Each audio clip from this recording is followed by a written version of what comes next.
कहानी की शुरुआत होती है सैंटी नाम के एक आदमी से जो अपनी वैन में सो रहा था। अचानक उसकी आंख खुली तो बेगोना नाम की एक पुलिस वाली ने उसे वहां पर वैन पार्क करने से मना कर दिया। इसके बाद सैंटी काम के लिए भी देर से पहुंचा तो उसके बॉस रोमुलू ने उसे बची हुई तनख्वाह देकर काम से निकाल दिया और जाने से पहले सैंटी को जहाज के बाथरूम भी साफ करने पड़े। बाद में जब सैंटी अपनी गाड़ी से जा रहा था तो उसका पेट्रोल भी खत्म हो गया, जिसके बाद वो जैसे तैसे गैस स्टेशन पहुंचा जहां वो अपने दोस्त पेड्रो से मिला। सैंटी ने उसे बताया कि उसका अपनी पत्नी मेटी से तलाक होने वाला है। बाद में जब वो वकील से मिलने पहुंचा तो वकील ने उसे और मेटी को बताया कि तलाक के बाद उन दोनों की जायदाद आधी आधी हो जाएगी। मेटी ने कहा कि वो जल्द से जल्द तलाक चाहती है, पर वकील ने कहा कि इसमें थोड़े महीनों का समय तो लगेगा। वहां से बाहर निकलकर सैंटी को एक लॉटरी टिकट बेचने वाली औरत ने आवाज दी और सैंटी ने भी मजे मजे में एक लॉटरी टिकट खरीद ली। उसने टिकट अपनी सिगरेट की डब्बी में रखी और चला गया। फिर शाम को सैंटी अपने कॉलेज की रीयूनियन पार्टी में पहुंचा जहां वो अपने दोस्त पेड्रो और मार्कोस से मिला।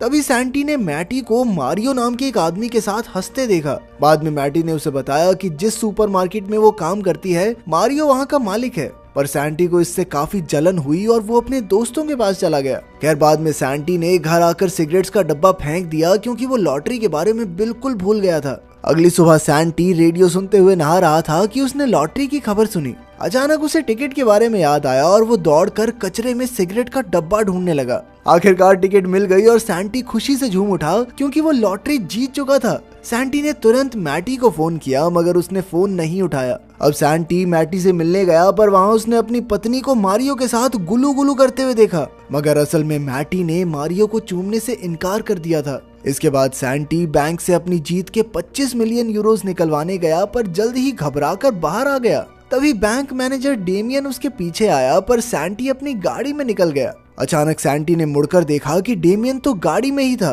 डेमियन ने उसे अपनी जीती हुई रकम को सही ढंग से इस्तेमाल करने की सलाह दी। फिर लंच करते हुए डेमियन ने सैंटी से पूछा कि हाँ भाई घर पे सब कैसा चल रहा है। तो सैंटी ने उसे बताया कि भाई मेरा तो तलाक होने वाला है। इस पर डेमियन ने कहा कि तलाक के बाद उसे जीत की आधी रकम मैटी को देनी होगी, इसीलिए उसने सैंटी को मैटी से ये बात छुपाने को कहा। सैंटी अपनी पत्नी से ये बात बिल्कुल नहीं छुपाना चाहता था, मगर बाद में जब उसने मैटी को फिर से मारियो के साथ देखा तो उसे बहुत गुस्सा आ गया। तभी डेमियन वहां आया और आखिरकार सैंटी सबसे ये बात छुपाने के लिए राजी हो गया। कुछ दिन बाद सैंटी मारियो से मिलने गया क्योंकि मारियो ने उसे नौकरी का ऑफर दिया था। उनकी थोड़ी बहस हुई पर अंत में सैंटी को सामान भरने की नौकरी मिल गई। इसके बाद सैंटी ने लॉटरी के पैसों से बढ़िया कपड़े और चीजें खरीदी। फिर उसने घर आकर सारी चीजें छुपा दी और खुशी से नाचने लगा। लेकिन तभी अचानक उसकी पत्नी घर वापस आ गई तो सैंटी ने अपने नए कपड़े और घड़ी छुपाने की कोशिश की, मगर मैटी को शक हो गया कि कुछ तो गड़बड़ जरूर है। खैर शाम को सैंटी जब एक 5 स्टार होटल में खाना खाने गया तो उसे वहाँ क्रिस्टीना नाम की एक सुंदर लड़की दिखाई दी और फिर वो दोनों ही एक दूसरे को देखकर मुस्कुराए। अगली सुबह जब सैंटी की आंख खुली तो वो काम के लिए लेट हो गया था। अब वो जैसे तैसे सुपरमार्केट पहुंचा और उसने अपनी साथी तानिया से माफी मांगी। बाद में मैटी ने उससे पूछा कि वो कल रात कहाँ था। तभी मारियो ने वहां आकर सैंटी को डांटा पर मैटी ने बात संभाल ली। अगले दिन सैंटी अरिट्स नाम के एक सर्फर से मिला क्योंकि अब वो भी सर्फिंग सीखना चाहता था। अगले कुछ दिन तक सैंटी ने समुद्र में प्रैक्टिस की और काफी कुछ सीखा। एक दिन रात को सैंटी को पेड्रो और मार्कोस का फोन आया तो सैंटी ने उन्हें सर्फिंग सीखने के बारे में बताया, पर उन्हें लगा कि सैंटी तो डिप्रेशन में आकर ऐसी बहकी बहकी बातें कर रहा है क्योंकि सर्फिंग सीखना अमीरों का शौक है। उन्होंने सैंटी को मिलने बुलाया पर सैंटी ने मना कर दिया, जिससे उन्हें काफी हैरानी हुई। खैर अगले दिन सैंटी डेमियन के साथ रोमुलू की शिप खरीदने पहुंचा। रोमुलू को तो यकीन ही नहीं हुआ कि जिस आदमी को मैंने कुछ दिन पहले काम से निकाला था वो ही मेरी शिप खरीद रहा है। खैर बदला लेने के लिए सैंटी ने वो शिप खरीद ली और रोमुलू से ही बाथरूम साफ करवाए। बाद में डेमियन और सैंटी आगे और चीजें खरीदने की तैयारी कर रहे थे कि अचानक उन्हें सामने से पेड्रो और मार्कोस आते दिखाई दिए। उन्हें सैंटी के नए कपड़े देखकर बड़ी हैरानी हुई, पर सैंटी ने झूठ कह दिया कि ये कपड़े तो उसकी नई नौकरी के लिए हैं। खैर फिर पेड्रो और मार्कोस ने उसे कहा कि आजकल वो उन्हें नजरअंदाज करने लगा है और वो वहां से नाराज होकर चले भी गए। इधर सैंटी और डेमियन बढ़िया खाना खाकर सैंटी के घर पहुंचे। जब सैंटी अंदर गया तो उसने देखा कि मैटी के माता पिता लॉरा और मिगेल डिनर के लिए आए हुए थे। सैंटी उनके साथ डिनर टेबल पर बैठ तो गया लेकिन खाना खाने में बहुत मुश्किल हो रही थी। लेकिन जल्द ही ज्यादा खाने की वजह से उसका पेट खराब हो गया और वो बाथरूम में भागा। तब लॉरा ने मैटी से उसकी शादीशुदा जिंदगी के बारे में पूछा तो मैटी ने झूठ कह दिया कि सब कुछ बढ़िया है। फिर जब सैंटी वापस आया तो मिगेल ने सैंटी की महंगी घड़ी देखी। सैंटी ने झूठ कह दिया कि ये नकली है, ये बहुत सस्ती है। तो मिगेल कहने लगा कि बेटा लग तो बढ़िया रही है, मेरे लिए भी ले आई हो एक। तभी अचानक सैंटी का फोन बजने लगा पर उसने फोन उठाया ही नहीं। जब मैटी ने उसे फोन उठाने को कहा तो सैंटी ने हड़बड़ाकर मैटी के माँ बाप को बता दिया कि वो दोनों तलाक ले रहे हैं। बाद में जब सैंटी वहाँ से वापस जा रहा था तो उसने अपने दोस्तों पेड्रो और मार्कोस को सस्ते बार में शराब पीते देखा। खैर जब वो होटल में बैठकर अपने महंगे महंगे गैजेट्स के साथ खेल रहा था तो उसे काफी अकेलापन महसूस हुआ। उसके पास इतने पैसे थे लेकिन खुशियां बांटने वाला कोई नहीं था। तब सैंटी ने डेमियन को फोन किया और उसे एक खुफिया प्लान के बारे में बताया। अगले दिन पेड्रो गैस स्टेशन पर था तो एक सुंदर महिला ने आकर उसकी खूबसूरती की तारीफ की। बाद में पेड्रो ने मार्कोस को बताया कि उसे मॉडलिंग का ऑफर मिला है। तभी सैंटी वहां आया और जाकर अकेला बैठ गया, पर फिर मार्कोस और पेड्रो ने उसे बुला लिया। उन्होंने सैंटी को पेड्रो की मॉडलिंग के बारे में भी बताया, पर सैंटी को उतनी हैरानी नहीं हुई। फिर बाद में मार्कोस अपने घर पहुंचा जहां वो अपने 2 छोटे छोटे बच्चों को अकेला ही संभाल रहा था। तभी उसकी पत्नी लोरेना ने आकर उसे खबर दी कि उसके दूर के चाचा उनके लिए ढेर सारी जमीन जायदाद छोड़कर गए हैं। बाद में डेमियन और सैंटी मिलकर बात करते हैं, तब ये खुलासा होता है कि इस सब के पीछे सैंटी का ही हाथ था। वो दोनों गोल्फ खेल रहे थे कि अचानक उनकी नजर मारियो पर पड़ी। तब डेमियन ने सैंटी को बताया कि मारियो बस बैंक से लोन लेने का नाटक कर रहा है। असल में तो वो सुपरमार्केट को बेचना ही चाहता है, पर इससे सभी लोगों की नौकरियां चली जाएंगी, इसीलिए अच्छा बनने का नाटक कर रहा है कि मैं तो बहुत कोशिश कर रहा हूँ बचाने की। तभी मारियो ने सैंटी को देख लिया और वहाँ आकर उससे पूछा कि तू काम पे क्यों नहीं गया है।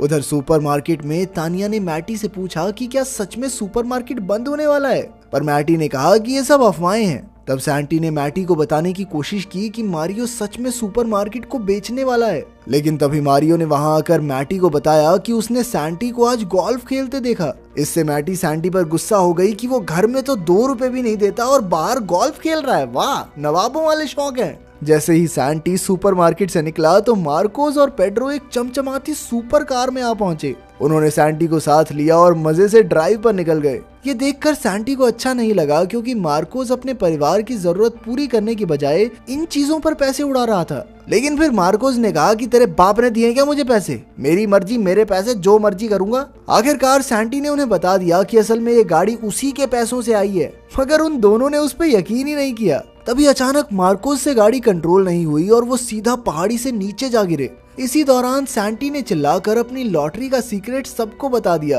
खैर कुछ देर बाद वो जैसे तैसे तैरकर बाहर आ गए। अगली सुबह मैटी को मारियो का फोन आया, जिसे देखकर सैंटी को बहुत जलन हुई और उसने भी मैटी को जलाने के लिए क्रिस्टीना को फोन किया। उस रात मैटी मारियो के साथ डेट पर गई और सैंटी क्रिस्टीना के साथ, मगर उन दोनों को ही बिल्कुल भी मजा नहीं आया। बाद में वो दोनों एक ही वक्त पर घर पहुंचे तो उन दोनों ने ही अपने नए साथियों के साथ खुश होने का नाटक किया। फिर अगले दिन मारियो ने मैटी को फोन करके सुपरमार्केट बुलाया और फिर सबको बता दिया कि सुपरमार्केट बंद हो रहा है। उसने झूठ कह दिया कि उसने सुपरमार्केट को बचाने की बहुत कोशिश की। इस सब से मैटी बहुत दुखी हो गई, मगर फिर सैंटी ने उसका मन बहलाने के लिए उसे डिनर पर चलने को कहा। जब मैटी घर पर वापस आई तो सैंटी ने सारा घर चकाचक साफ कर दिया और साथ ही उसने मैटी का पसंदीदा खाना भी तैयार रखा था। फिर बातें करते हुए सैंटी ने कहा कि उसे यकीन नहीं हो रहा कि वो दोनों तलाक ले रहे हैं। ये सुनकर मैटी को भी एहसास हुआ कि उन दोनों से ही गलतियां हुई हैं। उन्होंने एक दूसरे से माफी मांगी और आखिरकार एक दूसरे को चूम लिया। इसके बाद सैंटी ने खुशी खुशी मैटी को लॉटरी के बारे में बताया तो मैटी को उस पर विश्वास ही नहीं हुआ। उसे लगा कि सैंटी मजाक कर रहा है, इसीलिए वो गुस्से में बाहर चली आई। पर तभी सैंटी ने उसे शेड में ले जाकर वो सभी महंगी चीजें दिखाई जो उसने खरीदी थी। तब मैटी ने उससे पूछा कि उसने ये बात अब तक छुपाई क्यों, पर सैंटी ने जैसे तैसे बात घुमाकर उसे मना लिया। इसके बाद सैंटी और मार्कोस पेड्रो का मॉडलिंग शो देखने गए, पर लोगों ने पेड्रो को बिल्कुल भी पसंद नहीं किया। इससे पेड्रो निराश हो गया और फिर मार्कोस और पेड्रो ने सैंटी पर उनकी जिंदगी खराब करने का इल्जाम लगाया। बेचारा सैंटी सोचता रह गया कि मैंने जिंदगी बर्बाद की कैसे।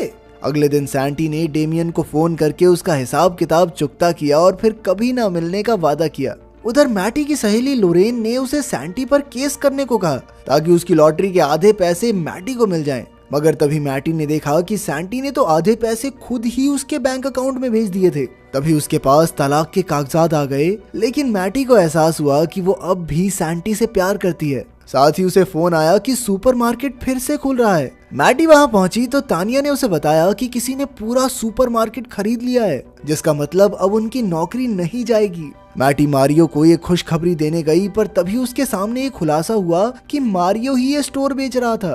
खैर तभी डेमियन ने वहां आकर कहा कि मारियो को नौकरी से निकाला जाता है और अब से सुपरमार्केट की डायरेक्टर मैटी होगी।